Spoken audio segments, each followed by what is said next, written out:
የጾም መሰረቱ እምነት ነው። የጸሎት መሰረቱ እምነት ነው። የሁሉም ነገር መሰረቱ እምነት ነው። አትጠራጠሩ፣ እግዚአብሔር ጸሎትን ይሰማል። የመጨረሻ አሁን በዚህ ዘመን ስለምንድን ነው መጸለይ የሚገባ? እነዚህን ሶስት መሰረታዊ ነገሮች ሁላችንን የሚመለከቱ ነገሮች አይተን ለዛሬ ትምህርታችንን እንቋጨዋለን። እስኪ ጸሎት ማለት ምን ማለት ነው ከሚለው እንነሳ። ብዙ ጊዜ አባቶቻችን እንደሚነግሩን ጸሎት ማለት የቃሉ ፍቺ ጸለየ ከሚለው የግዕዝ ግስ የወጣ እንዲህ ብለው ጠየቁት ይላል። ዮሐንስ ደቀ መዛሙርቱን እንዴት መጸለይ እንደሚገባቸው እንዳስተማራቸው እኛም እንዴት መጸለይ እንደሚገባን አስተምረን ብለው ጠየቁት ይላል። የዚህ ጊዜ ስትጸልዩ እንደዚህ ብላችሁ ጸልዩ ብሎ ኢየሱስ ክርስቶስ ለደቀ መዛሙርቱ ጸሎትን ማስተማር ጀመረ ይላል። አባታችን ሆይ በሰማይ። እግዚአብሔር ግን ከአባት በላይ አባት ነው። እግዚአብሔር ከእናት በላይ እናት ነው። ከእህት በላይ እህት ነው። ከወንድም በላይ ወንድም ነው። እንደ እግዚአብሔር ያለ ማንም የለም። በሰላምና በጤና አስፈጽሞን በዕድሜያችን ላይ ይህችን ቀን ተጨማሪ አድርጎልን ቃሉ በሚነገርበት ስፍራ ላይ የሰበሰበን የአባቶቻችን አምላክ የእኛም አምላክ እግዚአብሔር ስለማይነገር ስጦታው ቅዱስ ጳውሎስ እንደተናገረ ክብርና ምስጋና ይግባው። የእናታችን የእመቤታችን የቅድስት ድንግል ማርያም አማላጅነት አይለየን። እግዚአብሔር አምላካችን በጉባኤያችን መካከል ተገኝቶ የተሰወረውን የወንጌል ምስጢር ለሁላችን ገልጦ የሚረባንንና የሚጠቅመንን ነገር እንዲያስተምረን የእሱ ቅዱስ ፈቃዱ ይሆንልን። እንኳን አደረሳችሁ። አምላካችን እግዚአብሔር የያዝነውን ሱባኤ እሱ እንደሚወደው እሱ እንደሚፈቅደው ጾመን ለብርሃነ ትንሣኤው ከቁጥር ሳንጎድል እንዲያደርሰን የእሱ ቅዱስ ፈቃዱ ይሆንልን። ለዛሬ እግዚአብሔር በሰጠን ዕድል እግዚአብሔር በሰጠን ጊዜና ሰዓት የምንማማርበት የትምህርታችን ርዕስ የሚሆነው እንጸልይ ዘንድ አስተምረን የሚል ይሆናል። ይህንን በርዕስነት ያነሳነውን ኃይለ ቃል በመጽሐፍ ቅዱሳችን ላይ ተመዝግቦ የምናገኘው በሉቃስ ወንጌል በምዕራፍ 11 ቁጥር 1 ላይ ነው። እስኪ አንድ ጊዜ በርዕስነት ያነሳነውን ኃይለ ቃል በአንደበት ብቻ ሳይሆን ከማስተዋል ጭምር ሆናችሁ ከኔ ቀጥላችሁ ለመናገር ሁላችሁ ይህ ድምፅ የሚሰማችሁ ራሳችሁን አዘጋጁ። እንጸልይ ዘንድ በሉ እስኪ፣ ድገሙት እስኪ። አስተምረን ምን በለን እንድንጸልይ አምላካችን እግዚአብሔር ሁላችንን በቸርነቱ ያስተምረን። እንግዲህ ያለነው ቅድም በመግቢያችን ላይ እንደተናገርነው በሱባኤ ላይ ነው ያለነው። እንግዲህ ጾም ትርጉም የሚኖረው በጽድቅ ስነ ምግባራት ሲታጀብ ነው። የጽድቅ ስነ ምግባራት የሚባሉት የመጀመሪያው ጸሎት ነው፣ ሁለተኛው ምጽዋት ነው፣ ሶስተኛው ስግደት ነው። አንድ የሚጾም ሰው መጸለይ አለበት።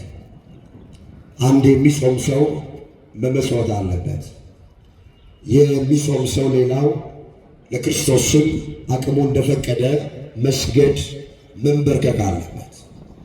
ጾማችን ትርጉም የሚኖረው ጾማችን በእግዚአብሔር ፊት የተወደደ ጾም መሆን የሚችለው እነዚህ ከላይ ያየናቸውን ነገሮች ስንፈጽም ነው። በዚህ ምክንያት ጾም ላይ ስላለን በጾም ውስጥ ከሚያስፈልጉት ነገሮች መካከል የመጀመሪያ ጸሎት ስለሆነ ደግሞ የምንጾምበትን ምክንያት ለመጸለይ ነው እንጂ እግዚአብሔር መራባችንን አይደለም ይፈልገው። ፊታችን መጥቆሩን መክሳታችንን በጾም ሰዓት የምንሆነውን ነገር አይደለም እግዚአብሔር የሚያስደስተው። እግዚአብሔር በጾማችን ውስጥ በጸሎት ከእሱ ጋር እንድንሆን ይፈልጋል። ለዚህ ነው ቅዱስ ያሬድ ጾም የጸሎት እናት የአርምሞ እህት ናት ይላል። እማ ለጸሎት ወእህታ ለአርምሞ ይላል። ጾም ማለት የጸሎት እናት ናት፣ እንደገና ደግሞ የአርምሞ እህት ናት ብሎ ይናገራል። በዚህ ምክንያት መጽሐፍ ቅዱስን መሰረት አድርገን እንዴት መጸለይ እንደሚገባን እንማማራለን። በእርግጠኝነት ለጸሎት የሚያበረታታ ለጸሎት እንድንተጋ የሚያደርገንን ነገር እግዚአብሔር ያስተምረናል ብለን ተስፋ እናደርጋለን። በኋላም በፊትም በውስጥም በውጪም በሩቅም በቅርብም ያለን ሁላችን እግዚአብሔር የሚናገረውን ለመስማት ራሳችንን እናዘጋጅ። እኔን እንደቆምኩ እናንተን ደግሞ እንደተቀመጣችሁ እግዚአብሔር የቃሉን ደጅ ከፍቶ ሁላችንን እንዲያስተምረን የእሱ ቅዱስ ፈቃዶ ይሆነልን። ወደ ትምህርቱ ከመሄድ በፊት ክርስቲያኖች ይህ ድምፅ የሚሰማቸው የእግዚአብሔርን ቃል መስማት ቀላል እንዳይመስላችሁ። ለምን መጽሐፍ ቅዱስ ዛሬ እናንተ የምትሰሙትን ብዙ ነቢያት፣ ጻድቃን ሊሰሙ ወደዱ፣ ነገር ግን አልሰሙም ይላል። ዛሬ እናንተ የምታዩትን ብዙ ነቢያትና ጻድቃን ሊያዩ ወደዱ፣ ነገር ግን አላዩም። የእናንተ የሰሙ ጆሮቻችሁና ያዩ ዓይኖቻችሁ ብፁዓን ናቸው ተብሎ ተጽፏል። የማቴዎስ ወንጌል ምዕራፍ 13 ቁጥር 16 ላይ። ስለዚህ የእግዚአብሔርን ቃል መስማት በራሱ ብፁዕ ያደርጋል። የእግዚአብሔርን ቃል መስማት ይቀድሳል። የእግዚአብሔርን ቃል መስማት ያነጻል። የእግዚአብሔርን ቃል መስማት ያሳርፋል። አሁንም ከቃሉ የተነሳ ሁላችንን እግዚአብሔር በቸርነቱ ያሳርፈን። እንጸልይ ዘንድ አስተምረን። ርዕሳችን ይሄ ነው። በዚህ ርዕስ ውስጥ እየፈጠንን ሶስት ነገሮችን እናያለን። የመጀመሪያ ጸሎት ማለት ምን ማለት እንደሆነ የቃሉን ፍቺ እናየዋል። በሁለተኛ ደረጃ እንዴት ብንጸልይ ነው እግዚአብሔር ጸሎታችንን የሚሰማ፣ ይህን በሁለተኛ ደረጃ እናየዋል። ሶስተኛና የመጨረሻ አሁን በዚህ ዘመን ስለምንድን ነው መጸለይ የሚገባ? እነዚህን ሶስት መሰረታዊ ነገሮች ሁላችንን የሚመለከቱ ነገሮች አይተን ለዛሬ ትምህርታችንን እንቋጨዋለን። እስኪ ጸሎት ማለት ምን ማለት ነው ከሚለው እንነሳ። ብዙ ጊዜ አባቶቻችን እንደሚነግሩን ጸሎት ማለት የቃሉ ፍቺ ጸለየ ከሚለው የግዕዝ ግስ የወጣ። ጸለየ ማለት አመሰገነ፣ ለመነ ማለት ነው። ጸሎት ማለት ልመና፣ ምስጋና ማለት ነው። ብዙ ጊዜ እኛ ጸሎት የሚመስልን ልመና ማለት ነው። ነገር ግን ወገኖቼ ጸሎት ማለት ልመና ማለት ብቻ አይደለም። ጸሎት ማለት ምስጋና ማለትም ጭምር ነው። እንደውም አንድ ክርስቲያን ለጸሎት እግዚአብሔር ፊት ሲቆም ከልመናው በፊት ማስቀደም የሚገባው ምስጋናውን ነው።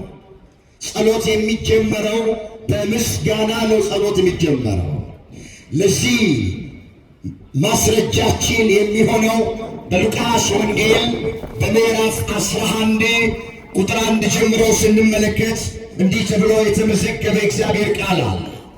በአንድ ወቅት የዮሐንስ ደቀ መዛሙርት ወደ ኢየሱስ ክርስቶስ ቀረቡና እንዲህ ብለው ጠየቁት ይላል። ዮሐንስ ደቀ መዛሙርቱን እንዴት መጸለይ እንደሚገባቸው እንዳስተማራቸው እኛም እንዴት መጸለይ እንደሚገባን አስተምረን ብለው ጠየቁት ይላል። የዚህ ጊዜ ስትጸልዩ እንደዚህ ብላችሁ ጸልዩ ብሎ ኢየሱስ ክርስቶስ ለደቀ መዛሙርቱ ጸሎትን ማስተማር ጀመረ ይላል። አባታችን ሆይ በሰማያት የምትኖር ስምህ ይቀደስ በሉኝ አለ። እስኪ አብረን እንበለው ይህን ጸሎት። አባታችን ሆይ በሉ። በጣም ብዙ ሰው ነው ያለው፣ ድምፃችሁ እጅግ አነስተኛ ነው። ስለዚህ ጸሎት ስለሆነ ከኔ ቀጥላችሁ አብራችሁ ጸልዩ። አባታችን ሆይ በሰማያት የምትኖር ስምህ ይቀደስ። ስምህ ምን ይበል? ይውላችሁ ጸሎት አስተምረን ሲሉት ደቀ መዛሙርቱ ኢየሱስ ክርስቶስ ጸሎት ሲያስተምራቸው ምንድን ነው ያላቸው? ስምህ ይቀደስ ብላችሁ በምስጋና ጀምሩ ነው ያላቸው። የዕለት እንጀራችንን ስጠን ከማለታችሁ በፊት፣ በደላችንን ይቅር በለን ከማለታችሁ በፊት፣ ከክፉ ነገር አድነን ብላችሁ ከመለመናችሁ በፊት አባታችን ሆይ በሰማያት የምትኖር ስምህ ይቀደስ ብላችሁ ጸሎታችሁን በምስጋና ጀምሩ። ስለዚህ ጸሎት የሚጀመረው በልመና አይደለም። አሁን አንዳንድ ሰዎች ቤተ ክርስቲያን ይመጣሉ፣ እንዲህ አድርግልኝ ብለው ማመልከቻ አስገብተው ለምነው መሄዱ ሰዎች አሉ። ይሄ የተሳሳትንበት ዘመን ነው። ከመጽሐፍ ቅዱስ ሐሳብ ውጪ የሆንበት ዘመን ነው። ጸሎት የሚጀመረው በምስጋና ነው። ጠዋት ከሆነ ለጸሎት እግዚአብሔር ፊት የቆምነው እንዲህ ብላችሁ በምስጋና ጀምሮ አስፈሪውን ጨለማ ወስደ ብርሃኑን ስላሳየኸኝ አመሰግንሃለሁ በሉት። መውጣት መግባቴን ስለጠበቅ አመሰግንሃለሁ በሉት። በትዳር በልጅ ስለባረከኝ አመሰግንሃለሁ። ቤቴን ስለሰራ አመሰግንሃለሁ። ከተጠመደብኝ ወጥመድ፣ ከተበጠበጠው መርዝ፣ ከተቆፈረው ጉድጓድ፣ ከክፉ ነገር ሁሉ ጠብቀ እዚህ ስላደረስከኝ አመሰግናለሁ ብላችሁ ጸሎታችሁን በምስጋና ጀምሮ ልመናው ከዛ በኋላ ይመጣ። ደግሞ እኮ ባንለምነው የሚያስፈልገንን አውቆ የሰማይ አባታችን እግዚአብሔር ይሰጠና። ምን ተብሎ ነው የተጻፈው? ማቴዎስ 6 ቁጥር 8 ላይ ሳትለምኑት የሰማዩ አባታችሁ እግዚአብሔር የሚያስፈልጋችሁን ያውቃል። እስኪ ሳትለምኑት በሉ የሚያስፈልጋችሁን የሰማይ አባታችሁ እግዚአብሔር ያውቃል። ምን ይላል? ያውቃል አያውቅም? እንደው ለምኑ ስለተባልን እንለምናለን እንጂ የምናመልከው አምላክ እግዚአብሔር ገና ሳንለምነው የሚያስፈልገንን ያውቃል። ማወቅ ብቻ አይደለም፣ አውቆም ደግሞ ያደርግልናል። ሚነሳን ነገር የለም፣ የሚያሳጣን ነገር የለም፣ የሚከለክለን ነገር የለም። ስለዚህ ጸሎት ማለት እንመለስ እንዳይሰፋ ምስጋና ልመና ማለት ነው። አንድም ፍትሐ ነገሥቱን ስናነብ እዛ የጸሎት አንቀጽ ላይ ጸሎትን ሲፈታው ከእግዚአብሔር ጋር መነጋገር ነው ይለዋል። ሐሳብን ለእግዚአብሔር ማቅረብ ነው ይለዋል። አስተውላችሁ ከሆነ አባቶቻችን ካህናት ቅዳሴ ሲገቡ በቅዳሴው መጀመሪያ ላይ አንድ የሚናገሩት ነገር አለ። ለእኛ በጎ ነገር ያደረገውን ይቅር ባይ እግዚአብሔርን እናመሰግነዋለን ብለው ቅዳሴውን የሚጀምሩት ካህናቱ በምስጋና ነው። ስለዚህ ጸሎት የሚጀምረው ምስጋና። ወደ ሁለተኛው ልሄድ። እንዴት እንጸልይ? እንዴት ብንጸልይ ነው እግዚአብሔር የሚሰማ? አሁን ብዙዎቻችን እየጸለይን ያልተሰማን ሰዎች አለ። እያንኳኳን የተዘጋብን ነገር በሕይወታችን ያልተከፈተልን ሰዎች አለ። ለምንድን ነው እግዚአብሔር ለጸሎታችን መልስ የማይሰጠን? ብዙ ሰዎች ጥያቄ ያነሳል። እኔ እጸልያለሁ ነገር ግን እስካሁን ድረስ እግዚአብሔር መልስ አልሰጠኝም የሚሉ ሰዎች። ወገኖቼ ጸሎት ስነ ስርዓት አለ። ጸሎት ዝም ብሎ መድገም አይደለም። ጸሎት ዝም ብሎ ማነምንም አይደለም። ጸሎት ወገኖቼ ስነስ አስተምረን ነው ያሉት እኮ። ርዕሳችንን እንዳትረሱት። እንዴት መጸለይ እንደሚገባን አስተምረን። ጸሎት ትምህርት ይፈልጋል። መጽሐፍ የጌታ ፈቃድ ደስ የሚያሰኘው ነገር ምን እንደሆነ ፈትናችሁ እወቁ እንጂ ሞኞች ወይንም ሰነፎች አትሆኑ ተብሎ ተጽፏል። ዘኤፌሶን ምዕራፍ 5 ቁጥር 17 ላይ የተመዘገበ የእግዚአብሔር ቃል። ክርስቲያን ሞኝ አይደል። ክርስቲያን ሰነፍ አይደል። እግዚአብሔርን የሚያስደስተው ነገር ምን እንደሆነ ለይቶ የሚያውቅ ነው። እንዴት መጸለይ እንዳለበት ጠንቅቆ የሚያውቅ ነው ክርስቲያን ማለት። ስለዚህ እንዴት እንጸልይ አሁን እናወሱን ነው። አንድ አራት ነገር እየፈጠንኩ ያለ እንድትከታተሉኝ ይፈልጋል። በመጀመሪያ እንዴት ሆነን ብንጸልይ ጸሎታችን ቅድመ እግዚአብሔር ይደርሳል ስንል በእምነት ሆነን ስንጸልይ እግዚአብሔር ጸሎታችንን ይሰማናል። በምን ሆነን ስንጸልይ ያልኳችሁ? ንገሩኝ። በምን ሆነን? በእምነት። የመጀመሪያው ለጸሎት የሚያስፈልገው እምነት ነው። ማንን ነው የምናምነው? ማን ይታመናል? እግዚአብሔር ነው የሚታመነው። ስለዚህ ሁላችሁ ማንም ሰው ለጸሎት እግዚአብሔር ፊት ሲቆም አምኖ መቆም አለ። ምንድነው የሚያምነው ስንል አሁን የምጸልየውን ጸሎት የሚሰማኝ አምላክ በሰማይ አለ። መስማት ብቻ አይደለም፣ የሚጠቅመኝ ከሆነ ጸሎቴን ሰምቶ መልስ ይሰጠኛል ብሎ አምኖ መጸለይ። የምንጸልየው ለንፋስ አይደለም። ጸሎታችን ዝርውና ብትን አይደለም። የሚሰማን አካል አለ፣ የሚሰማን አባት አለ፣ የሚሰማን አምላክ አለ። ወደ እሱ ነው የምንጸልየው። ይህን አምኖ መቆም ምንድን ነው የሚለው መጽሐፍ? አምናችሁ በጸሎት የምትለምኑትን ሁሉ ትቀበላላችሁ ተብሎ ተጽፏል። የዛ የማቴዎስ ወንጌል ምዕራፍ 21 ቁጥር 22 ላይ የተመዘገበ እግዚአብሔር ቃል። እስኪ ላስቸግራችሁ፣ ከኔ ቀጥላችሁ ተናገሩ። አምናችሁ በሉ እስኪ በጸሎት የምትለምኑትን ሁሉ ትቀበላላችሁ። ምን ትላላችሁ? ምን ብላችሁ የምትለምኑትን አምናችሁ። እግዚአብሔር የሚነሳኝ ነገር የለም። እግዚአብሔር የሚያሳጣኝ ነገር የለም። እግዚአብሔር ጸሎቴን ይሰማኛል፣ የሚጠቅመኝ ከሆነ ይሰጠኛል ብሎ አምኖ መጸለይ። እንደ ያዕቆብስ ምን ብሎ የተናገረው? ከእናንተ ጥበብ የጎደለው ማንም ሰው ቢኖር ሳይነቅፍ በልግስና ለሁሉም ይሰጠው እግዚአብሔርን ይለምን። ነገር ግን በምንም ሳይጠራጠር በእምነት ይለምን። የሚጠራጠር ሰው በንፋስ የተገፋና የተነቃነቀ የባህርን ማዕበል ይመስላል።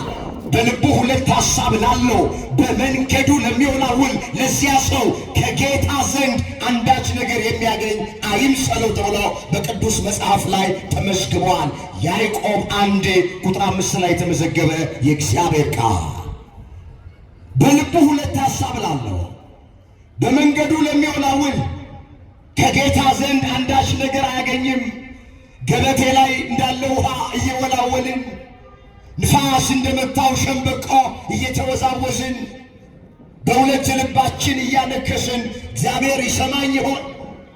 እግዚአብሔር ይመለከተኝ ይሆን? እግዚአብሔር መልስ ይሰጠኝ ይሆን እያልን እየተጠራጠርን የምንጸልየው ጸሎት ቅድመ እግዚአብሔር አይደለም። ከኛ የሚጠበቀው አምኖ መጸለይ። እግዚአብሔር ይሰማኛል። ምንም ኃጢአተኛ ብሆን፣ ምንም ጎስቋላ ብሆን፣ ምንም ደካማ ብሆን፣ ምንም ትእዛዙን ብጥስ፣ ሕጉን ብተላለፍ ከኔ ኃጢአት የእግዚአብሔር ፍቅር ይበልጣል። ስለዚህ ጸሎቴን ይሰማል ብሎ በእምነት መቆም። ውዳሴ ማርያማችሁን ስታደርሱ፣ ዳዊታችሁን ስትደግሙ፣ ቅዳሴውን ስታስቀድሱ በእምነት ሆናችሁ አድርሱት። እምነት ነው የመጀመሪያው። እምነት ነው መሰረቱ። የጾም መሰረቱ እምነት ነው። የጸሎት መሰረቱ እምነት ነው። የሁሉም ነገር መሰረቱ እምነት ነው። ምንድን ያለው ሐዋርያ ቅዱስ ጳውሎስ? ያለ እምነት እግዚአብሔርን ደስ ማሰኘት አይቻልም። እስኪ ያለ እምነት ነው እግዚአብሔርን ደስ ማሰኘት አይቻልም። ያለምን እግዚአብሔርን ደስ ማሰኘት ዕብራውያን 11 ቁጥር 6 ላይ ተመዘገበ። ያለ እምነት ጾም ከንቱ ነው፣ እግዚአብሔርን ደስ አያሰኘውም። የረሃብ አድማ ነው። ያለ እምነት ጸሎት ቅድመ እግዚአብሔር አይደርስም። ያለ እምነት ቁጭ ብለን እዚህ ጋር ቃሉን ብንሰማ በቃሉ መታነስ፣ በቃሉ መጽናናት፣ በቃሉ ማረፍ አንችልም። ምንድን ነው የሚለው መጽሐፍ? ለነዛ የምስራች እንደተነገረ ለእኛም የምስራች ተሰብኮልን ነበረ። ነገር ግን የሰሙት ቃል ከሰሚዎቹ ጋራ በእምነት ስላልተዋሃደ አልጠቀማቸውም አለ። ዕብራውያን 4:3 ላይ የተመዘገበ እግዚአብሔር ቃል። ቃሉን አስተውሉት። ለነዛ የምስራች እንደተሰበከ ለእኛም ተሰብኮልን ነበረ። ለነዛ የሚለው ለእስራኤል ሥጋ ነው።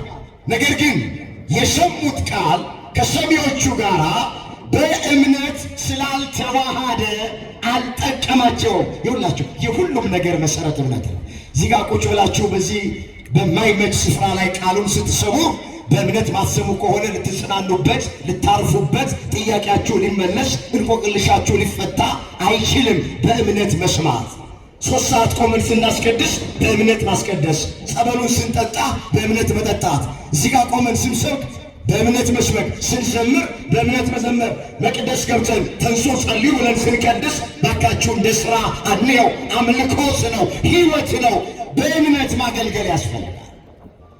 ስለዚህ እንዴት እንጸልይ ስንል በመጀመሪያ በእምነት ሆኖ መጸለይ ያስፈልጋል። እግዚአብሔር ጸሎታችንን እንዲሰማን ማለት ነው። እስኪ አንተ የግል ጠይቃቸው። እግዚአብሔር ጸሎትን ይሰማል አይሰማም? አቤት ይሰማል። ዳዊትም ብሎ ነው የተናገረው፣ ሥጋ ሁሉ ጸሎትን ወደምትሰማ ወደ አንተ ይመጣል ብሎ ተናግሯል። እስኪ ሥጋ ሁሉ በሉ ጸሎትን ወደምትሰማ ወደ አንተ ይመጣል። እግዚአብሔር ጸሎትን ምን ይላል? ይሰማል። በምን ሆነን ስንጸልይ? በእምነት። መዝሙር 64:2 ላይ የተመዘገበ እግዚአብሔር ሥጋ ሁሉ አለ ዳዊት፣ ሥጋ ለባሽ ሁሉ ማለት የሰው ልጅ ሁሉ ማለት ነው። ጸሎትን ወደምትሰማ ወደ አንተ ይመጣል። አትጠራጠሩ፣ እግዚአብሔር ጸሎትን ይሰማል። አሁን አንዳንድ ሰዎች ከኛ ቤተ እምነት ውጪ ያሉ አንዳንዶች ኦርቶዶክሳውያን ቤተ ክርስቲያን የሚሰበሰቡት ስርዓት ፈጽመው ለመለያየት ነው ብሎ የሚናገሩ ሰዎች በቃ ቅዳሴ አስቀድሰው በዓል አክብረው በቃ ተሰብስበው ለመለያየት ነው የሚሉናሉ። ወገኖቼ እኛ ቤተ ክርስቲያን የምንመጣው ስርዓት ፈጽመን ብቻ ለመለያየት አይደለም። ወደ እግዚአብሔር እንጸልያለን። እግዚአብሔር ጸሎታችንን ይሰማናል። መስማት ብቻ አይደለም፣ ሰምቶ ደግሞ ይመልስልናል። ስሙ የተመሰገነ ይሁን። ሰምቶ ምን ይላል? ሰምቶ ምን ይላል? ይመልሳል። አሁንም ከኃጢአት በስተቀረ የምንጸልየውን የሁላችንንም ጸሎት መድኃኔ ዓለም ሰምቶ ይመልስልን። የመጀመሪያ እንዴት እንጸልይ? በእምነት ሆነን እንጸልይ። ወደ ሁለተኛ እንዴት ብንጸልይ ነው እግዚአብሔር ጸሎታችንን የሚሰማው ስንል እንደ ፈቃዱ መጸለይ አለብን። እንደማን ፈቃድ?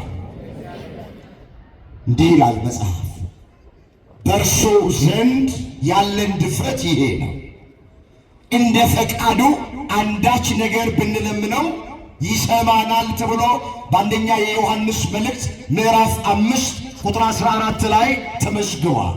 ቃሉን አስተውሉት። በእርሱ ዘንድ ያለን ድፍረት ይሄ ነው። እርሱ የሚለው አምላካችን እግዚአብሔርን ነው። በእግዚአብሔር ፊት ያለን የእምነት ድፍረት ይሄ ነው። እግዚአብሔር የሚያሳጣኝ ነገር የለም ብለን የምንደፍረው ድፍረት፣ እግዚአብሔር የሚነሳኝ ነገር የለም ብለን የምንደፍረው የእምነት ድፍረት፣ ዳዊት የደፈረው ድፍረት። እግዚአብሔር እረኛዬ ነው፣ የሚያሳጣኝ ነገር የለም፣ በለመለመ መስክ ያሳድረኛል፣ በዕረፍት ውኃ ዘንድ ይመራኛል ብሎ በመዝሙር 22:1 ላይ የደፈረው የእምነት ድፍረት አስተውሎት። እግዚአብሔር እረኛዬ ነው አለ። እግዚአብሔር ምኔ ነው? ይኸውላችሁ እግረ መንገድ እግዚአብሔር እረኛዬ ነው ሲል ዳዊት እግዚአብሔር መሪዬ ነው ማለቱ ነው።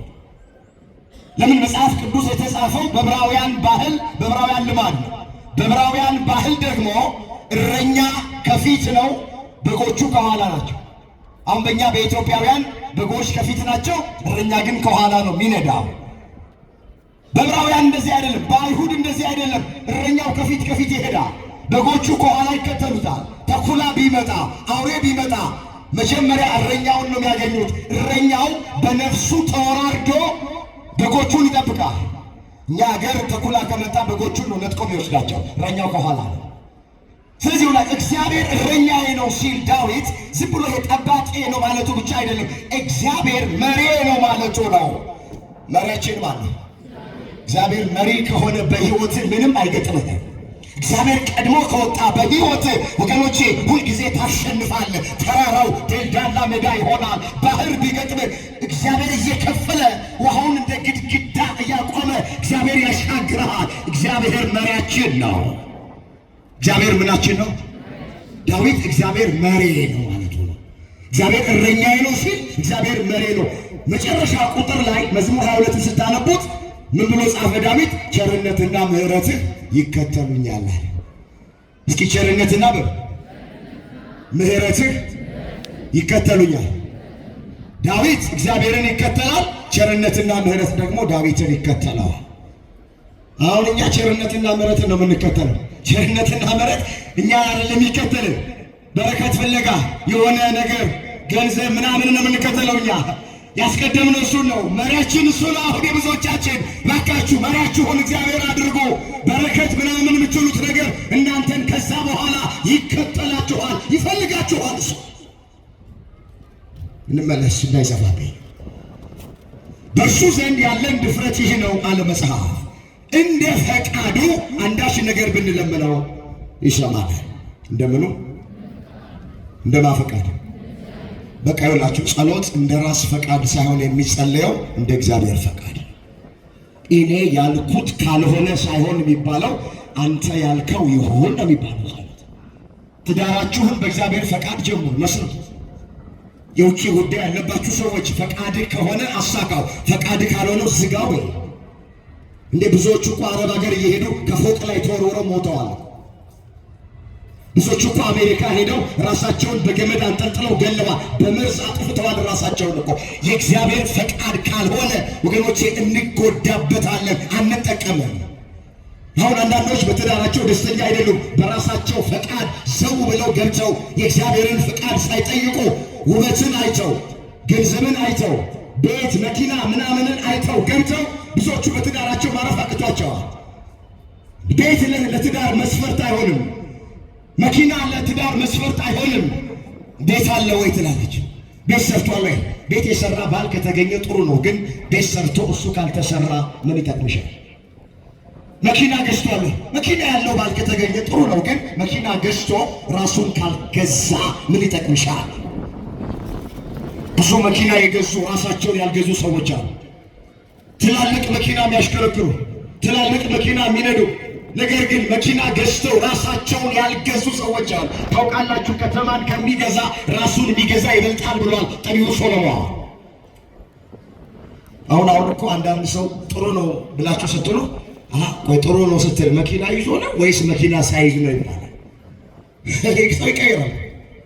እንደዚህ ተጀምሯል። ታውቃላችሁ፣ ከለ ጥሩ ሰው ነው ብላችሁ ስትሉ መኪና ሲይዝ ነው ወይስ መኪና ሳይዝ? ብዙዎቻችን እየተቀየርን ተቸግረን። ስለዚህ ሁላችሁ ሁለተኛ እንዴት እንጸልይ? እንደ እግዚአብሔር ፈቃድ። አቡነ ዘበሰማያት የሚለውን ጸሎት ስንጸልይ ወይኩን ፈቃድከ ነው የምንለው፣ እንደ ፈቃድክ ይሆን ነው የምንለው። የማን ፈቃድ ይቻላል? የእኛ ፈቃድ ወይስ የእግዚአብሔር ፈቃድ? ንገሪ፣ የማን ይሻላል? ወገኖቼ አንዳንድ የሚያብረቀርቁ ነገር ግን ስንቀርባቸው ወርቅ ያልሆኑ ነገሮች አሉ።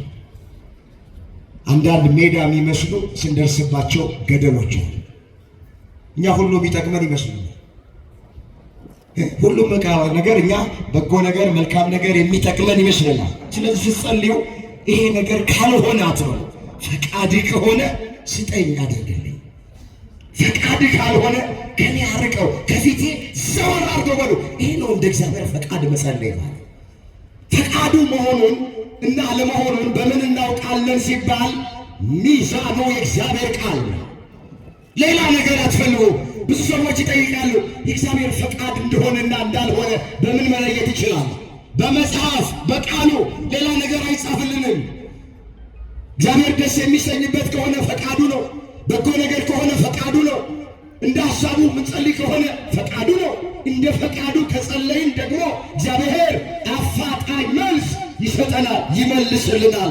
እኛ ብቻ የራሳችንን ፈቃድ አስቀምጠን እንደ አምላካችን እንደ እግዚአብሔር ፈቃድ እንድንጸልይ ሁላችንን በቸርነቱ ይርዳ።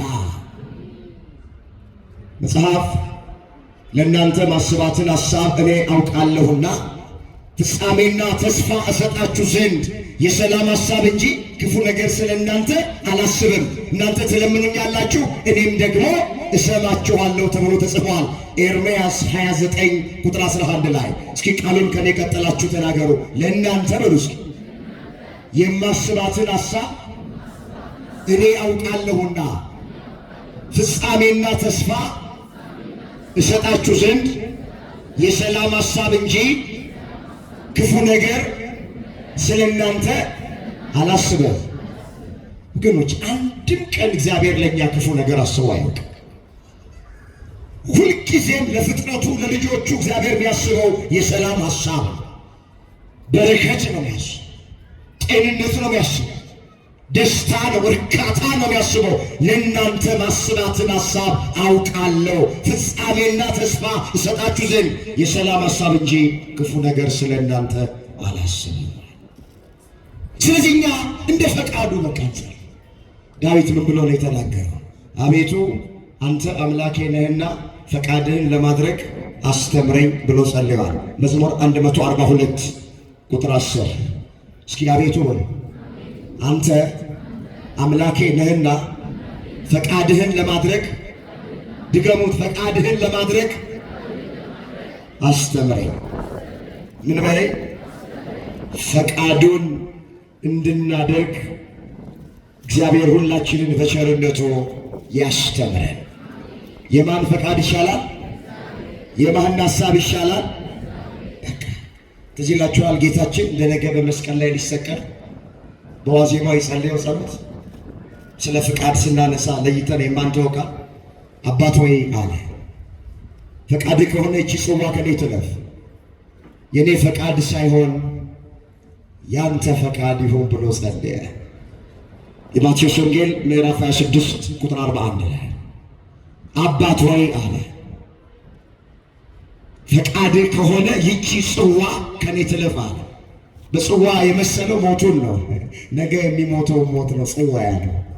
ጽዋ በተራ እንደሚደርስ ሞትን በተራ ይደርሳል። መቼስ አንድ ማህበር ውስጥ የጽዋ ማህበር ውስጥ የገባ ሰው ይቆያል እንጂ አንድ ቀን ጽዋውን ያወጣዋል። ስለዚህ ይቺ ጽዋ ከኔ ትለፍ ሲል ይቺ ሞት በመስቀል ተሰቅዬ የምሞታት ሞት ማለት ነው። ሞቱን በጽዋ መሰለ ከኔ ትለፍ አለና የኔ ፈቃድ ሳይሆን ያንተ ፈቃድ ይሆናል። ምን ማለቱ ነው? በምትጸልዩበት ጊዜ እኔ ያልኩት ይሁን አትበሉ፣ የኔ ፈቃድ ይሁን አትበሉ፣ የእግዚአብሔር ፈቃድ ይሁን በሉ ለማለት ለአብነት፣ ለአርያነት፣ ለምሳሌ ይህን ጸለየ ኢየሱስ ክርስቶስ። ስለዚህ ሁለተኛ እንዴት እንጸልይ? እንደ እግዚአብሔር ፈቃድ እንጸልይ። የራሳችንን ፈቃድ እንተው፣ የራሳችንን ፈቃድ እናስቀምጥ። ምንም ይሁን ቅድም ነግሬያቸዋል። ትዳር ይሁን፣ ስራ ይሁን፣ የውጭ ጉዳይ ይሁን፣ አገልግሎት ይሁን፣ ምንም ነገር ብቻ ይሁን አንተ ፈቃድ ከሆነ ባርከህ ስጠኝ፣ ፈቃድ ካልሆነ ጌታዬ ከኔ አርቀው በሉት። ወደ ሶስተኛ እንዴት እንጸልይ ስንል ንስሐ ገብተን ስንጸልይ እግዚአብሔር ጸሎታችንን ይሰማል። ከተጣላነው ጋር ታርቀን፣ የቀማነውን መልሰን፣ የበደልነውን ሰው ክሰን፣ ከልባችን ውስጥ ቂም በቀል አውጥተን ጥለን የምንጸልየውን ጸሎት እግዚአብሔር ይሰማናል እንጂ ቂም በቀል በልባችን አርግዘን ለበቀል እየተጣደፍን እሰራልሃለሁ እሰራልሻለሁ እያልን የኔና ያንተ ነገር ይለይልናል።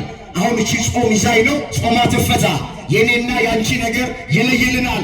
ጾማ ይዛይ ነው፣ ጾማ ስትፈታ ይለያል እያልን በምንጸልየው ጸሎት፣ በምንጾመው ጾም እግዚአብሔር ደስተኛ ነው። ንስሐ ቀዳሚ ነው። ከጾም በፊት ንስሐ ይቀድማል። ከጸሎት በፊት ንስሐ ይቀድማል።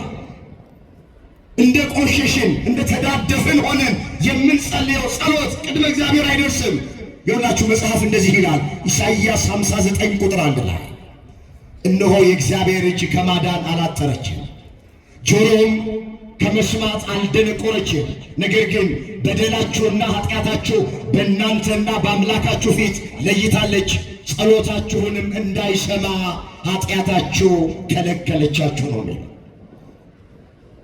እንደ ግንብ ሆኖ ኃጢአት፣ እንደ ግድግዳ ሆኖ ኃጢአት ጸሎታችን ቅድመ እግዚአብሔር እንዳይደርስ ከለከለን። ስለዚህ ለጸሎት እግዚአብሔር ፊት ከመቆም በፊት የተጣላነው ሰው ካለ መታረቅ፣ የቀማነውን ነገር መመለስ፣ የበደልነውን ሰው መካስ፣ ልባችን ውስጥ ያለውን ክፋት፣ ተንኮል፣ ምቀኝነት፣ እግዚአብሔር ማይከብርበትን ነገር በሙሉ በንስሐ ማስወገድ። እንግዲያውስ አሁን ጾም ላይ ነው ያለን። እንዴት ይሆን እየጾምን ያለን? እስኪ እኔም ራሴን ልይ፣ ይሄ ድምፅ የሚሰማችሁ ወንድሞቼ እህቶቼ፣ ሁላችሁም እስኪ ራሳችሁ ልባችን አሁን ጾም፣ የተጣላነው ሰው የለም፣ ልባችን ውስጥ ቂም የለም፣ ተንኮል የለም፣ ክፋት የለም፣ ምቀኝነት የለም። ይኸውላችሁ ቂም ይዛችሁ የምትጾሙ ከሆነ ብትበሉ ይሻላል። እኔ ግልጽ ነው የምነግራችሁ፣ በደንብ አድርጋችሁ ስሙ። ልባችሁ ውስጥ ተንኮል፣ ክፋት፣ ምቀኝነት፣ ሌላ ርኩሰት፣ እግዚአብሔር የማይከብርበት የማይደሰትበት ነገር ካለ ስጋውን አልበላም፣ ቁንቁላሉን አልበላም፣ ወተቱን አልጠጣም ብትሉ እግዚአብሔር በዚህ አይከብርም። የሚቀድመውን አስቀድሙ። እግዚአብሔር በረሃብ ከጠወለገ ሰውነት ይልቅ ከክፋት የጸዳ ልብ ይፈልጋል። ያስመሰልንበት ዘመን ይበቃል። ደግሜ ነው የምነግራችሁ፣ በደንብ አድርጋችሁ ስሙ። እንቁላሉ ምን አደረገ? ወተቱ ምን አደረገ? ትዝ ይላችኋል። ጌታችን ኢየሱስ ክርስቶስ በቤተ መቅደስ ተቀምጦ አንዱ ከወንድሙ ጋር ተጣልቶ መስዋዕት ተሸክሞ መጣ። ወደ ቤተ መቅደስ ና አለው። መጀመሪያ ሄድና ከወንድም ጋር ታረቅ፣ ከዛ መስዋዕትህን ታቀርባለህ አለው። ቁጭ አረገና መስዋዕቱን መሰዊያው ላይ ከወንድሙ ጋር ታረቀ። ከዛ መጣ መስዋዕቱን ተቀበለው ይላል። ሚቀድመውን እናስቀድም። ሜጀሩ ማይነር፣ ማይነሩ ሜጀር ሆኖብናል። መቅደም ያለበትን ከኋላ ጥለነዋል። ከኋላ ያለውን ከፊት አስቀምጠነዋል። ይቅርታ ይቀድማል፣ ፍቅር ይቀድማል፣ ንስሐ ይቀድማል፣ ንጹሕ ልብ ይቀድማል። ለጸሎት ከመዘጋጀት ከመሰናዳት በፊት የሚቀድመውን እናስቀድም። ንስሐ ቀዳሚ ነው። ብዙዎቻችን እዚህ ውስጥ እንኳን እርስ በርሳችን የተጣላን ግን ከኔ በላይ ጿሚ የለም ትላለች። ከኔ በላይ ጾመኛ የለም ይላል። ይቱ ካለው ጾመኝነታችን ከልምድ ጾም ውስጥ እንውጣ። እግዚአብሔር ከማይከብርበት አጽዋጽም ውስጥ እንውጣ። በአንድ ወቅት እኮ እስራኤላውያን ጾሙ፣ ግን ሲጾሙ በጥላቻ በክፋት በኃጢአት በተንኮል ሆኖ ነበር የጾሙት።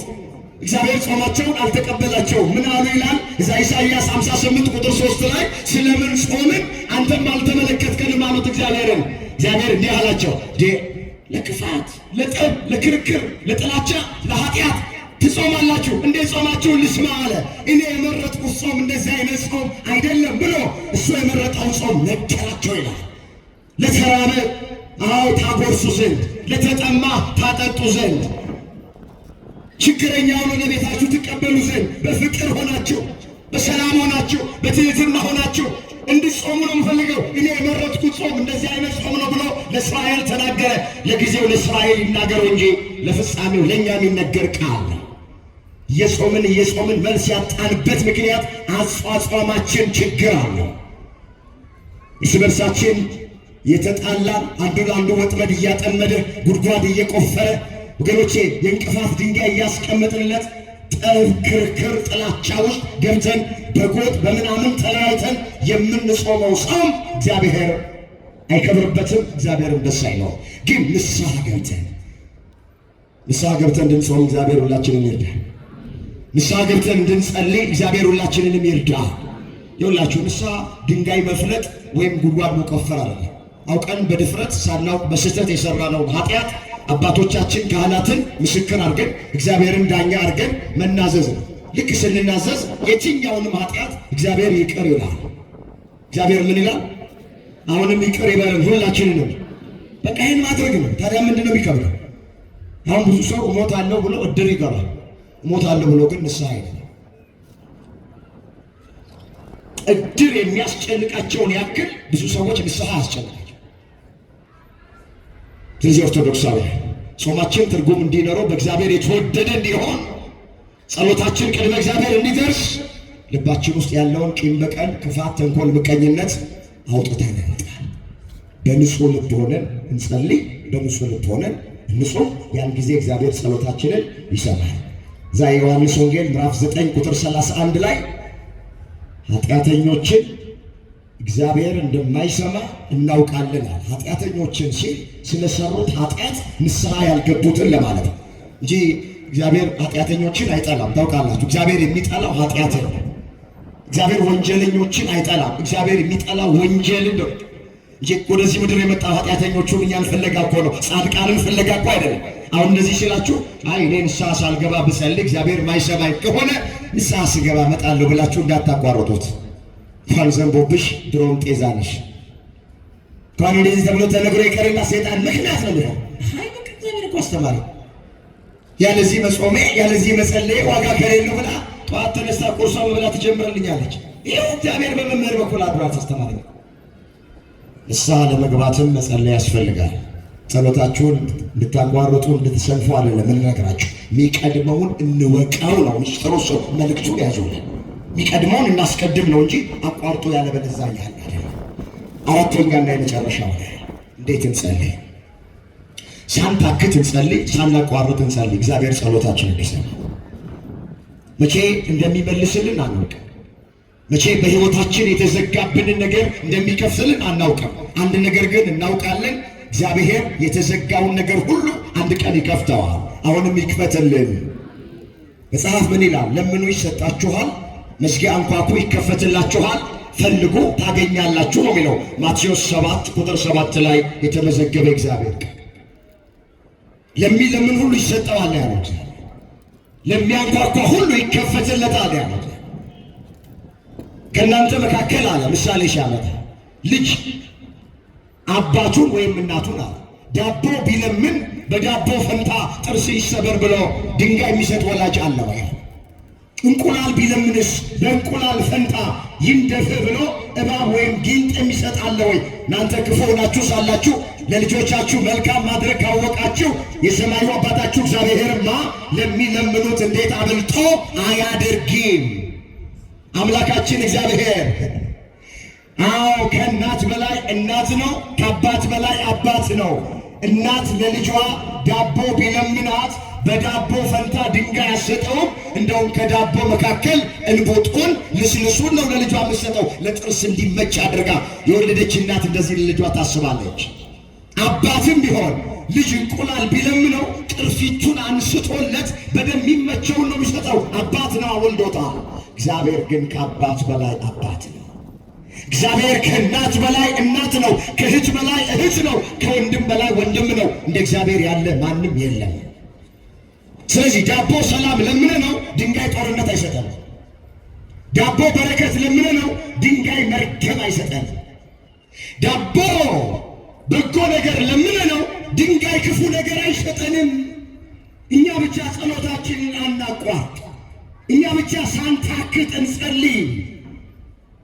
ምንድን ነው የሚለው? የሉቃስ ወንጌል ምዕራፍ 18 ቁጥር 1 ላይ ሳይታክቱ ሊጸልዩ እንደሚገባቸው ይህንን ምሳሌ ነገራቸው ብሎ ይጀምራል። በአንድ ከተማ ውስጥ እግዚአብሔርን የማይፈራ ሰውን የማያፍር አንድ አመፀኛ ዳኛ ነበረ ይላል። ምን አይነት ዳኛ? ምን አይነት ዳኛ? አመፀኛ ዳኛ ነበረ። እግዚአብሔርን አይፈራም፣ ሰውን አያፍርም። እንደ ዘመኑ ዳኛ እንደ አንዳንዶቹ ማለት ነው አሉ። አንዳንዶች እግዚአብሔርን የማይፈሩ ሰውን የማያፍሩ ፍርደ ገምድሎች፣ ፊታቸው የሚያዳሉ፣ ሰነድ የሚሰርዙ የሚደልሱ፣ በገንዘብ በጉቦ የሚሰሩ ይኖራሉ። እንደዚህ አመፀኛ ዳኛ። ይሄ አመፀኛ ዳኛ ወደ ላይ እግዚአብሔርን አይፈራም፣ ደግሞ እንደገና ሰው አያፍርም። ይሉኝታ የለው። ከዚህ እግዚአብሔር ይጠብቀን። አሜን ነው። በከተማይቱ ውስጥ አንዲት መበለት አለች፣ ድሃ መበለት። መበለት ማለት እግረ መንገዳችንን ባል የሞተባት ሴት ወይም ብቻዋን የምትኖር ሴት ማለት ነው መበለት ማለት ነው። እቺ ሴት ወደዚህ አመፀኛ ዳኛ እየመጣች ከባላጋራዬ ፍረድልኝ፣ ከባላጋራዬ ፍረድልኝ እያለች አያሌ ቀን ተለምነው ነበረ።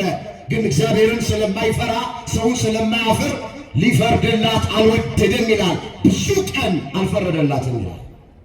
አንድ ቀን ይላል አሳጠረው።